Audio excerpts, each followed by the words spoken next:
हमरे जीवन में तोहरे अलावा कौनो भी पराई स्त्री का कौनो भी स्थान ना होई। अपन कोख से ना ही जन्म देले बानी, यही खातिर तोहका हमके ठुकरावल आसान हा। जा तानी हम। मौसी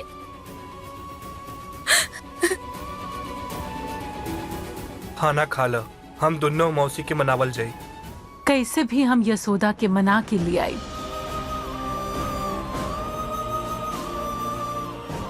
लेकिन पहले तू खाना खा। हलक से एको गो निवाला ना चाहिए हमरा। ना जाने वो कुछो खैले हुई ही कि ना। हमरा मौसी से मिले के बा। जब तक तसल्ली ना हुई कि वो ठीक बाड़ी, खाना तो का पानी भी ना पी आई। तो ठीक है कार्तिक, चला हम पहले जाए इनके यशोदा से मिला के लिए आई। चला।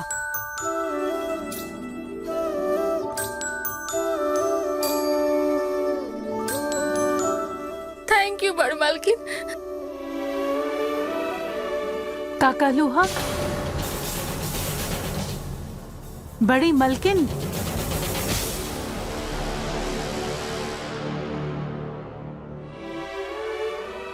हमके दादी कहा, बड़ी मलकिन नहीं, अब से हम रउआ की दादी हैं।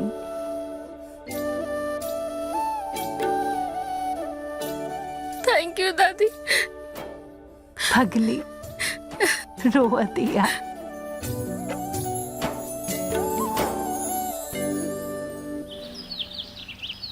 वैष्णवी ऐसे कैसे कर सकेली हमरा साथ?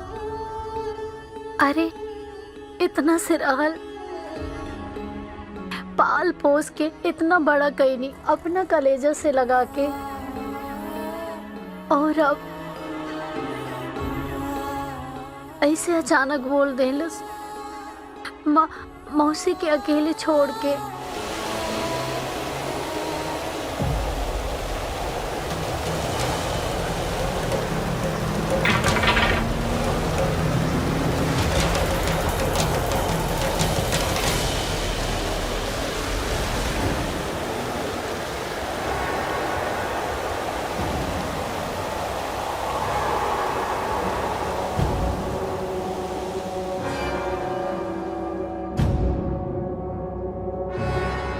हरिप्रसाद। जी बड़ी मालकिन। गाड़ी निकाला। गुड़िया,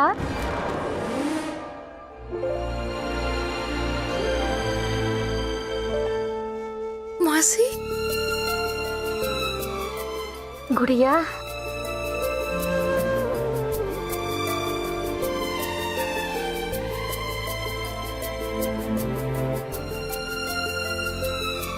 हमरा के माफ कर दा मौसी। हम रवा के। अरे तू काहे माफी मांगता रू? गलती तो हमार है। हम ही तो के ना बतैनी कि मैया के पाठ के बाद कन्या बहुत जरूरी है। तू भोज की तैयारी करा, हम नौ कन्या भेजे तानी। चलो तानी बड़ी मालकिन।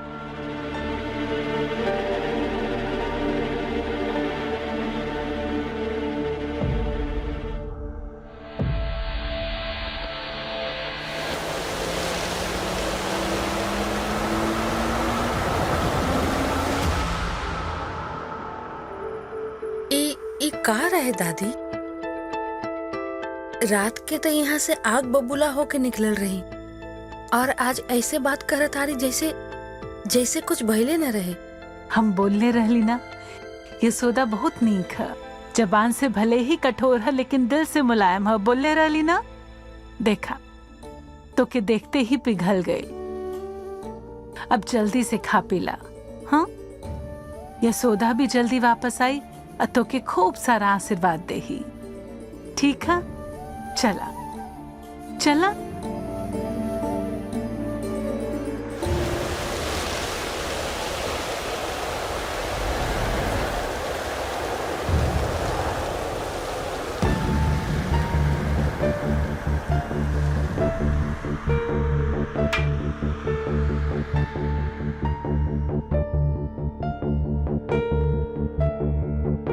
पोस के बड़ा कईनी ए दिन खातिर कि अपने मौसी के ऐसे छोड़ दी।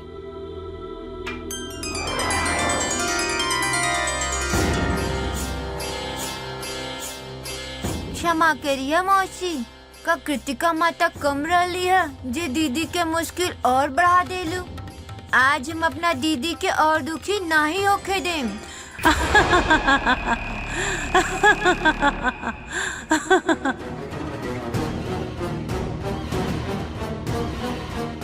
तब तू भी हमके रुकबा।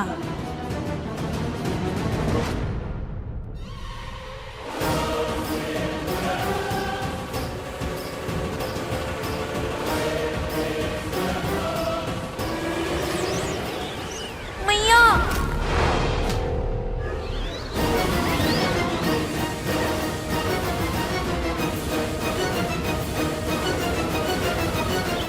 कन्या भोज के बिना मैया का पूजा अधूरी बा। कुछ देर में कन्या आते हुईन, उनके भोजन का व्यवस्था करा उपिंदर। जी अम्मा। दादी, वैष्णवी ई कहा 11,000 उर्वशी भाभी देले रही। हाँ लेकिन उ त कन्या भोज खातिर ले रही दादी। हमरा भोज करावे के याद रहे। उस समय बोलती तो सबके लागत के घर पे रुके खातिर पूजा के बहाना बनावतानी। सोचनी मंदिर में भोज करा दे, बाकी अब तो घर में होखता ना, यही खातिर रख ली। एकरा मतलब तू कभो दक्षिणा ले लेना रहलू ना,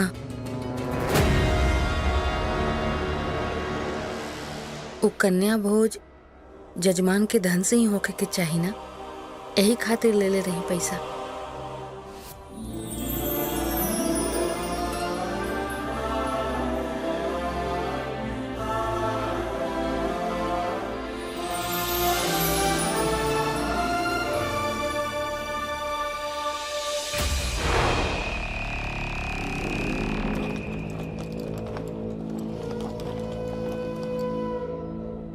अलका, अरे कहाँ जाता रू? वापस ई दुनियानी के 7 वचन के प्रवचन सुनला के बाद हमरा खातिर एजा का रह गेल बा। अरे राउर दिखाइल गल सपना पर तई नागिन की तरह कुंडली मार के बैठल भी आई वैष्णवी। बस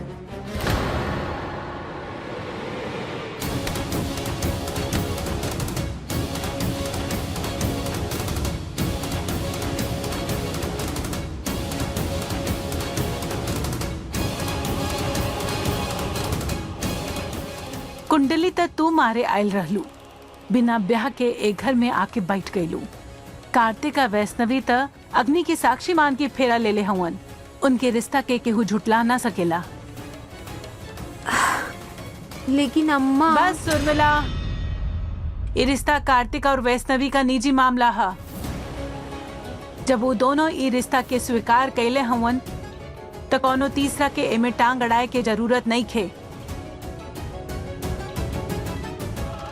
और एक और बात के गांठ बांध ले सब लोग, वैष्णवी ठाकुर हवेली का बहू बिया, कार्तिक का पत्नी है। और जे के भी ए रिश्ता से आपत्ति होए, उ कार्तिक के एक घर से बाहर जा सकेला।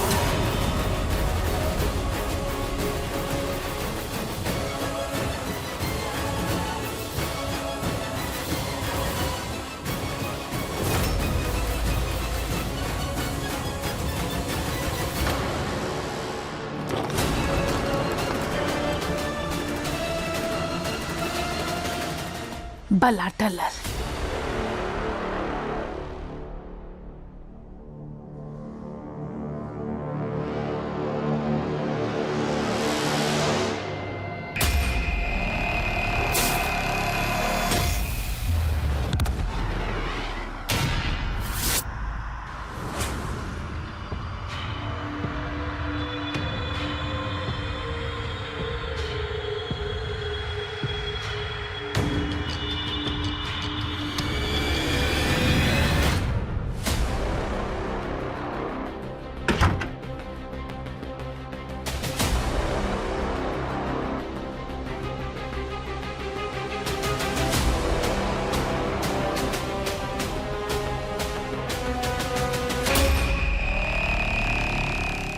कितना सब कुछ हो गए, कुछ करल त छोड़ा, तू तो कुछ बोलो ना पैलू।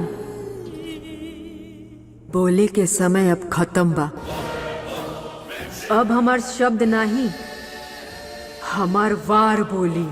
कार्तिक हमरा हाथ के कठपुतली है और हमेशा रही।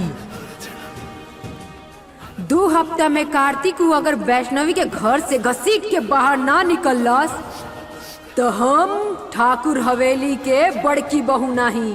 आज के कन्या भोज से हुई हमरा वार की शुरुआत।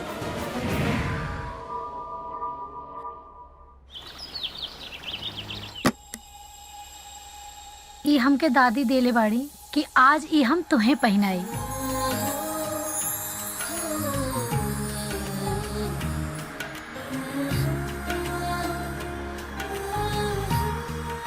अब लागत आरू तू ठाकुर खानदान की बहू।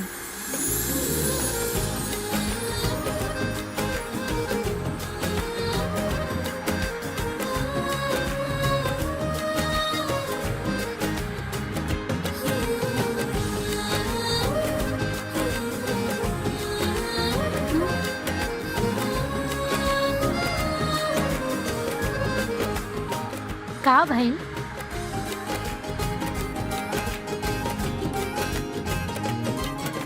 थैंक यू दीदी।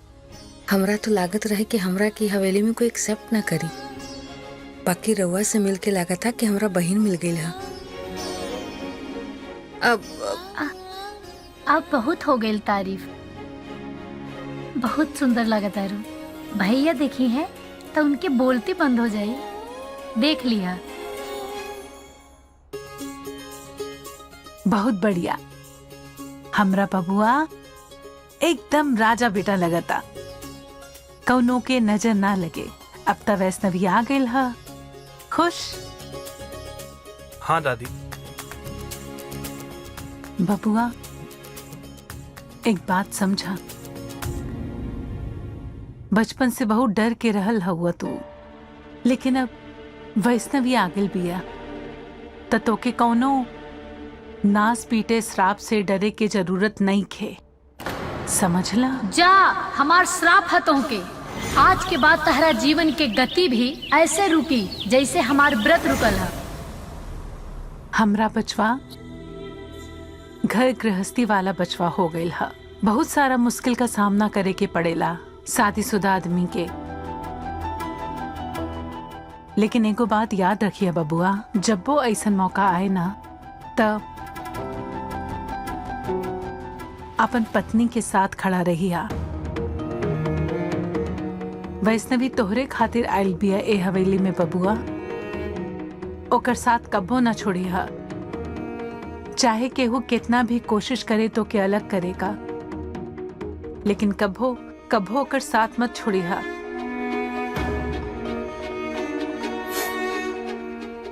रउआ चिंता मत करी दादी, हम प्रॉमिस करत बानी वैष्णवी का हाथ कब्बो ना छोड़।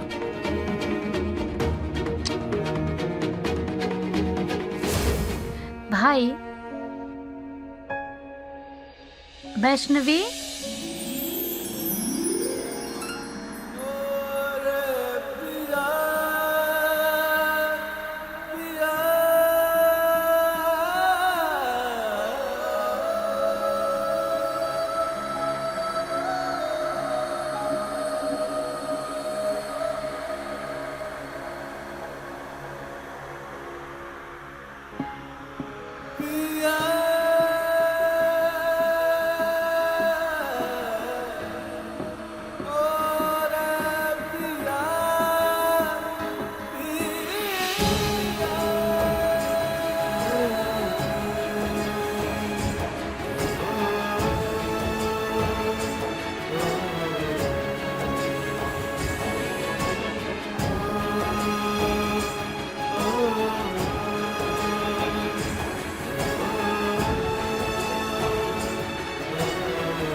अब ऐसे निहारत रहा भाभी के या नीचे भी चलबा?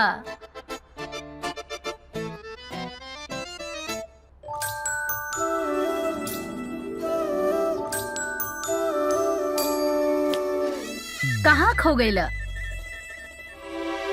वैसे आजी के कन्या भोग के खाना भाभी बनावे वाली बाड़ी, खाए के बाकी ना। दादी देखा तारू ना, भाई की तो सुध खो गईल, वैसे ही अब आपके ना रहल। अब तो ये हमार प्यारी भाभी के हो गईल। देखा था हम।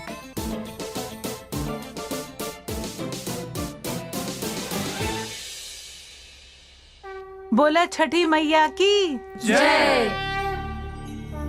ए छठी मैया, रउआ का बहुत बहुत आभार। राउर बेटी हमरे घरे का बहू बनल बिया।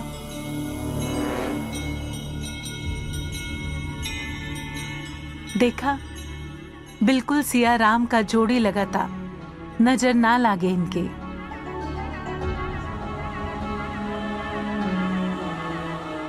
अगर पूजा संपन्न हो गई बा तो चले के रसोई में। अब आज पहली बार ये हवेली के रसोई में कदम रखे वाला बाड़ू तू।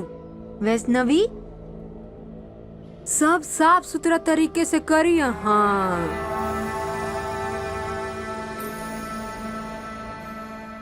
उर्मिला, मंदिर का भोग अपन हाथ से बना के सेवा करेले वैष्णवी। घर में बैठ के नौकर चाकर पे हुक्म ना चलावेले। ई सब काम ई बहुत अच्छे से करेले। हाँ तो करत होई ना अम्मा, लेकिन हमहू तो सास हई, हमरो तो कोनो फर्ज बनेला कि नहीं। अरे फिर पूजा पाठ के मामला है, जे अगर कोनो त्रुटि हो गल तो सारा दोष हमरा बिटुआ पे लागी ना अम्मा। फिकर नहीं करी हम। अरे इतना बढ़ के घर के रसोई में पहली बार जाई नहीं लड़की, पता नहीं मिक्सर चलावे आवेला कि नहीं। कोनो बड़ घर के लड़की रही तो हमके इतना टेंशन आए की जरूरत नहीं रही। हाँ। बस करा उर्मिला, हमके पूरा भरोसा है। वैष्णवी सब काम बहुत अच्छे से कर ले, जैसे आज तक करत आइल है।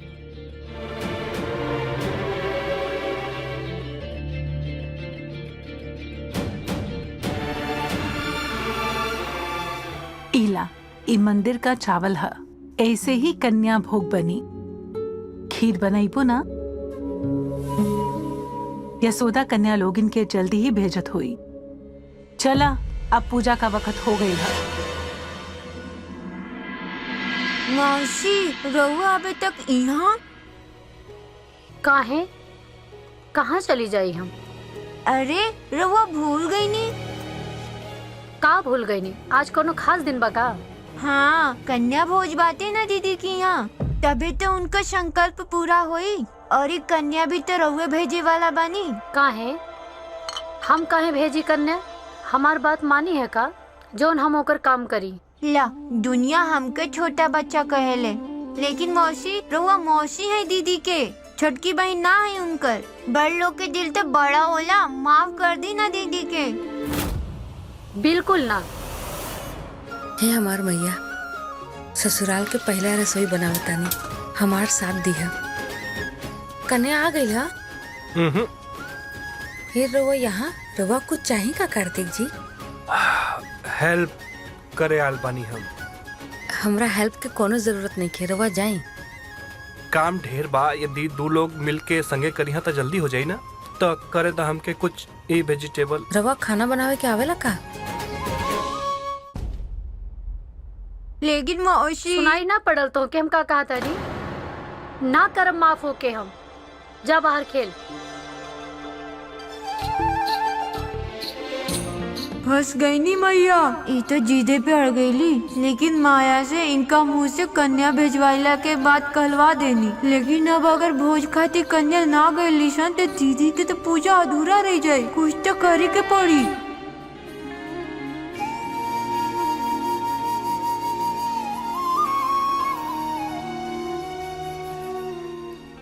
हे हमार मैया, ससुराल के पहला रसोई बनावतानी, हमार साथ दिया।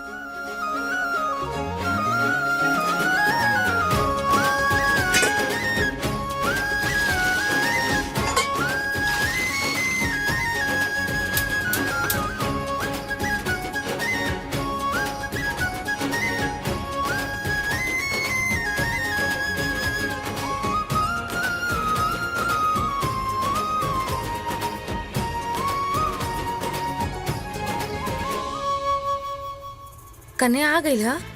हम्म, फिर रवा यहाँ रवा कुछ चाहिए का कार्तिक जी?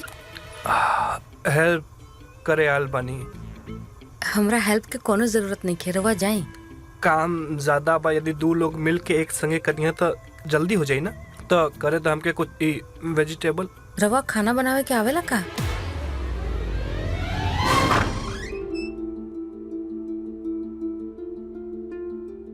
वैसे तो राउर बात ठीक बा मौसी, दीदी तो दिल दुखैले बाड़ी न राउर, फिर काहे उनकर ई चीज संभाल के रख ले बानी। सब कुछ उनकरा के भेज दी ना, बता दी राउर दिल कमजोर नहीं खे।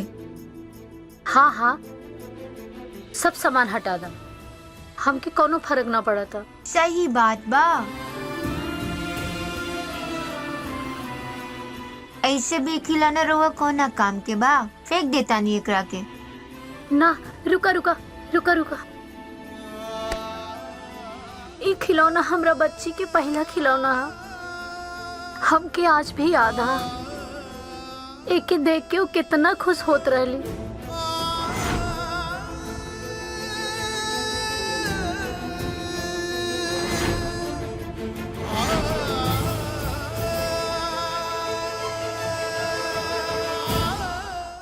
अरे कुछ दिन के बाद बा बड़ा कन्या पूजा के नाम पे सर पे चढ़ गए रलसिया ना, नौटंकी करके। इहे लोग ओकरा के नीचे ला के पटकी लो, बस देखत छो।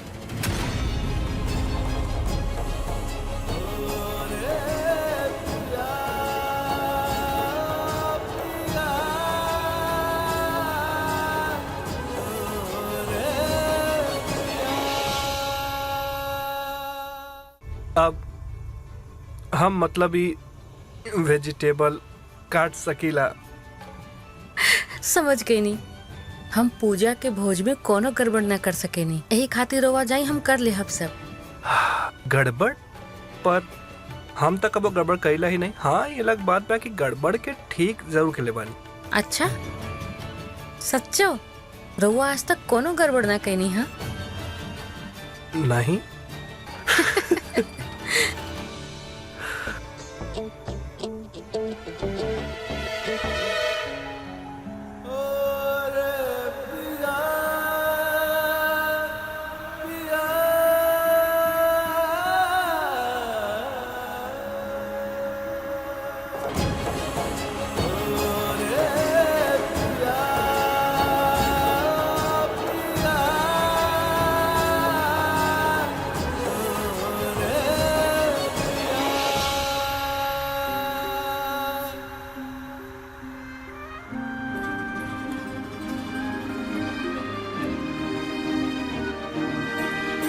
कहले रही ना हम कि हम कौनो गड़बड़ी ना करेला, बल्कि ओके ठीक करेला। बड़ा ही नहीं है, हमार ध्यान तो रवे भटकावता नहीं ना।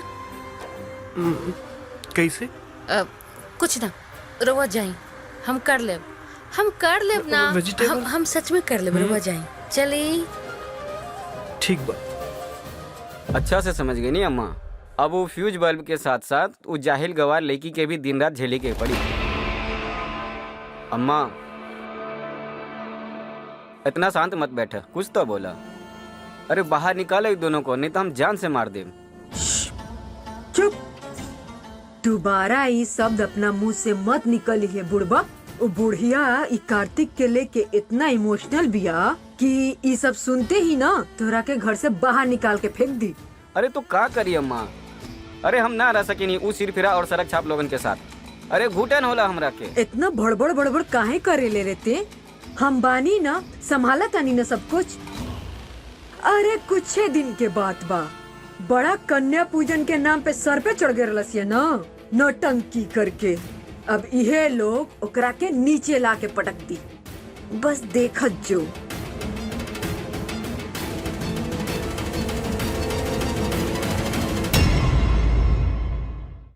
अब देखा तानी फाटल खीर के साथे ई कन्या भोज कैसे संपन्न होला। ये खीर तो अभी तक तो ठीक रहे, अचानक से कैसे फट गई? खीर कन्या लोगिन के परोसे से पहले फट गई। छी, हम यहाँ और ना बैठ सकेली। ई खीर देखला के बाद ऐसे भी हमार भूखे मर गई। ए घर में हमार अपमान भइला, और वो अपमान रउआ दोनों कैले बानी। यही से हमनी के तोलो दोनों जानी के सब जीतनी जा।